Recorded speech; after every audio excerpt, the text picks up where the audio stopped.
I think it's good to be back in game week. I think our players enjoyed the week off, and hopefully we got fresh and a little healthier, but I think it's time to play. I think everybody's excited to play the last part of our season, and hopefully we can win a few to get us in a good position at the end of the year.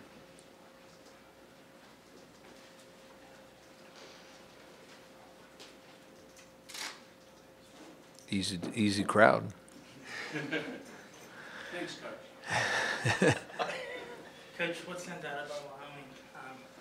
Are they better than what their record shows? I think Wyoming's much better than their record shows. They got a big boost. They got their starting quarterback back. He got hurt. I think 3 weeks ago he got hurt. He was, I guess, deemed healthy to play last week, but he only practiced on Thursday, so he didn't play in the Colorado State game. He'll start against us. He's the second leading passer in the league. He's the second leading, I think, touchdown guy in the country or something. He's thrown 14 or 15 touchdown passes in, I think he played in 6 games, which is quite a few. He really adds to their offense. And then they have a really good running back in Brian Hill, who's second in our league in rushing offense and 10th in the nation in rushing offense. So getting the quarterback back makes them a whole lot better on offense than they were without him. So it makes it I don't know, makes it more challenging for everybody involved.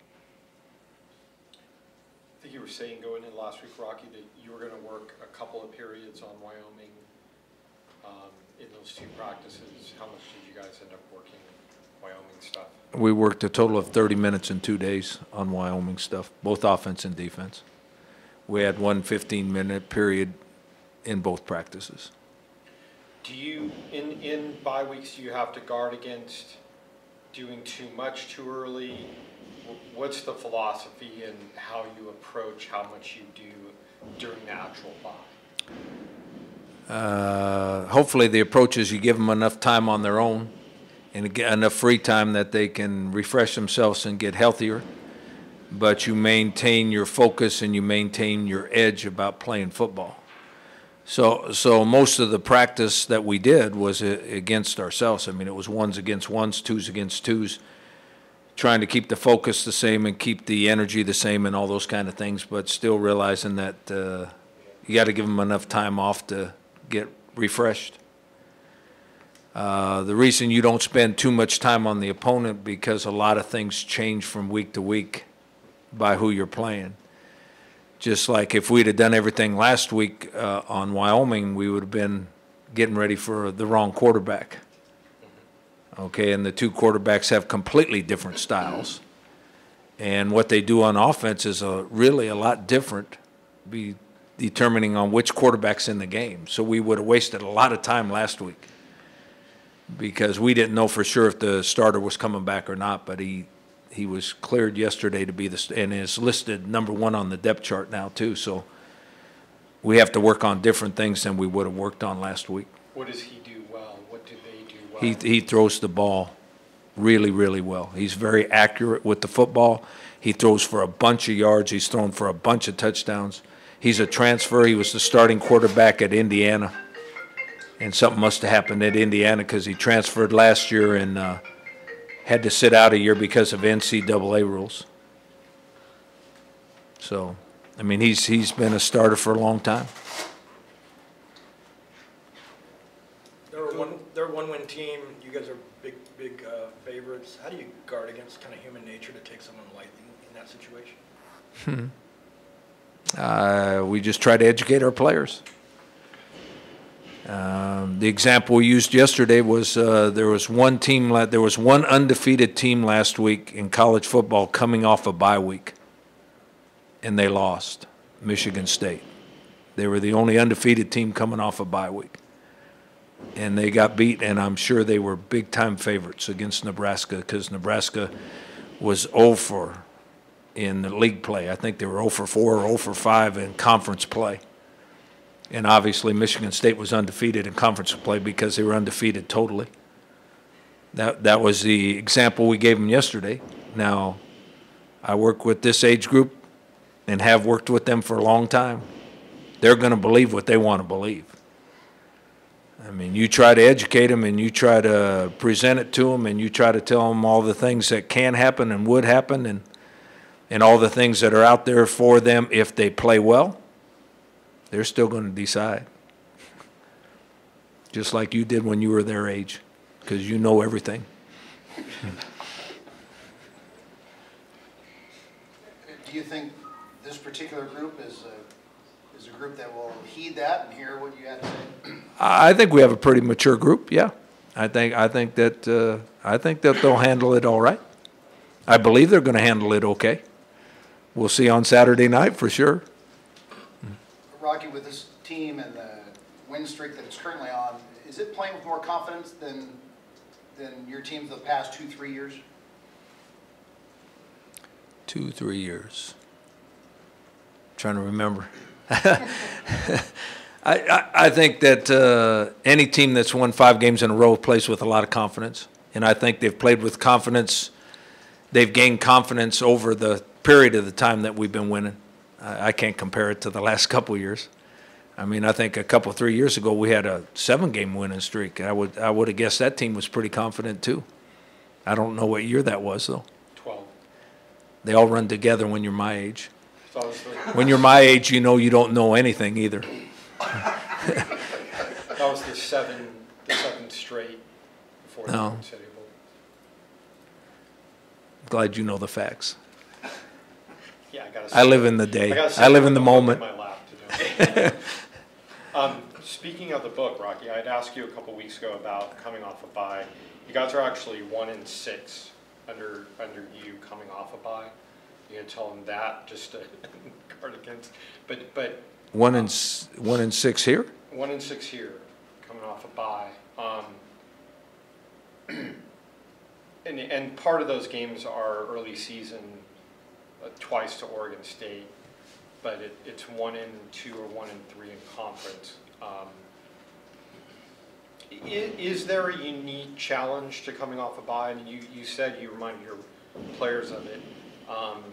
Does it matter what you were doing going into the bye? For example, do you feel like almost like if you, and you had said before, it feels a lot better going into the bye off of a win, but is it almost better if you feel like you have something to prove rather than having won 5 straight games? Well, I think when you go into a bye and you're on a winning streak, there's unique problems. You know, obviously, in your mind or in my mind, you'd like to keep playing because everything's going right and the practice is going smoothly and everybody's into it and everybody's excited.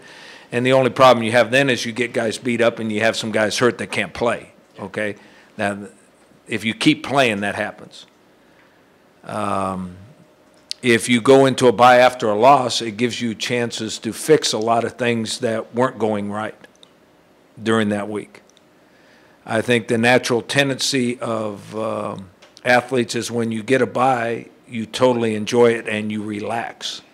And when you come back to practice, are you going to be at the same intensity level or the same focus level as you were beforehand?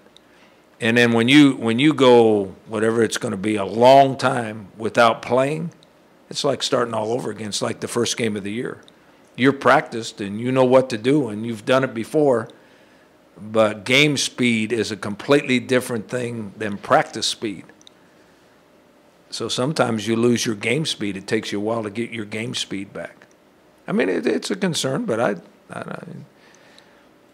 don't know what I wonder what the overall record of all college teams after a bye week is. Yeah.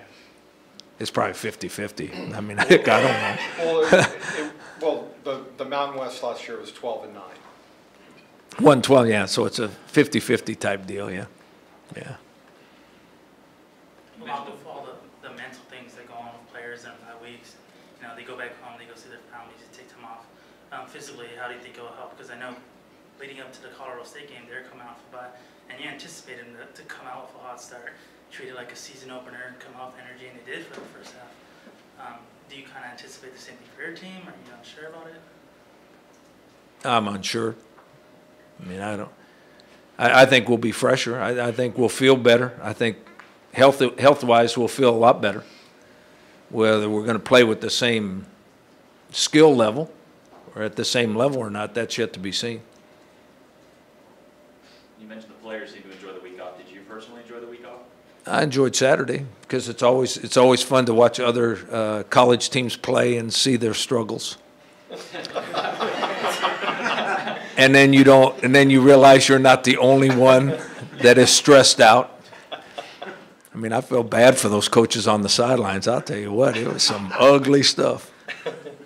Get out to some high school games on Friday? Yeah, I went to high school. Now that's fun. It's fun to go to high school games. Really fun, especially if it's like it was the one game I went to, because it was a full house and both student bodies were going crazy and everybody was loud, and the two teams were pretty good, and the two teams were really competitive. It was a lot of fun. I mean, I really enjoyed it. Ate my hot dog, drank my RC Cola. I mean, I had a good time. I would have had a Diet Coke, but they didn't have that.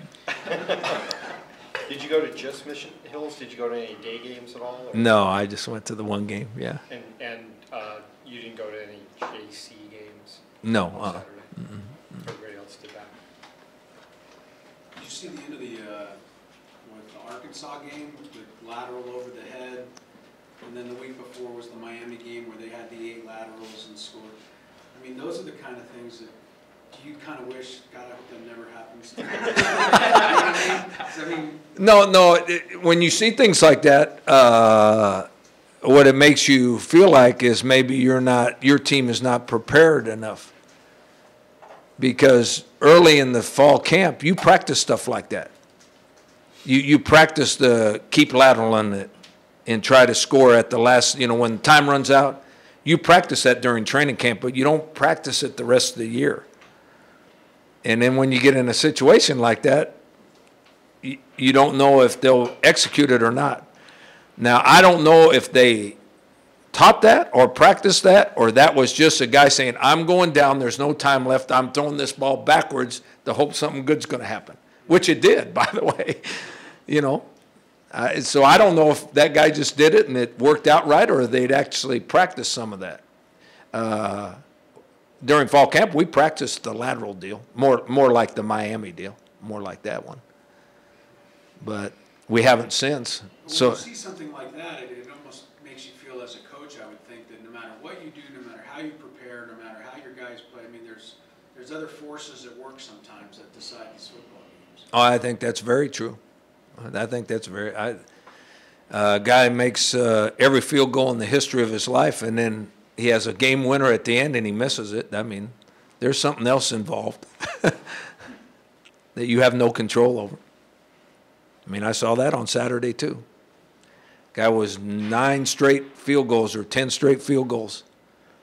Has a 40-yard field goal at the end of the game and missed it, or they would have won the game. I mean, obviously he's a pretty good field goal kicker if he's made 9 or 10 in a row. But for some reason he couldn't make that last one. So I do believe there's other things involved sometimes that you have no control over. You may just have a stats coach, but what makes Wyoming's running back Brian Hill so good? Why is he dangerous to you guys? 2 things.